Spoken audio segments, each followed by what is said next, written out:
গরিবের কি বা করার আছে মাওলা গো, এ গরিবের কি বা করার আছে। টাকা করি নাই আমার, সব দেখেছে মদিনা যাওয়ার, মনের দোয়া কবুল করো, এ গরিবের কি বা করার আছে মাওলা গো, এ গরিবের কি বা করার আছে।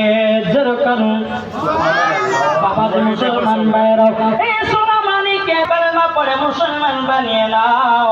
কলমা পড়ে মুসলমান বানালেন, বানার পরে বাবাজি জামিলা বলছে স্বামী গো আপনাকে 5 ওয়াক্ত নামাজ পড়তে হবে।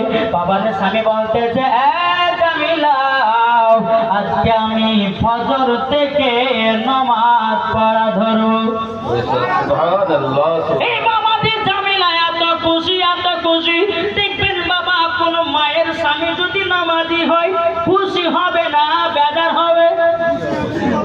এ বাবাজি মুসলমান ভাইরা, ও আমার সোনা মানিকেরাও, কেননা স্বামীর পায়ের তলায় বাবাজি স্ত্রীদের জান্নাত। জোরে বলুন না সুবহানাল্লাহ।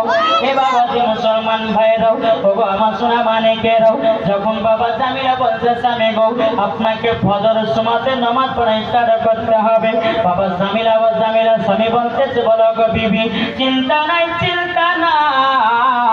আমি 5 ওয়াক্ত নামাজি হয়ে গেল।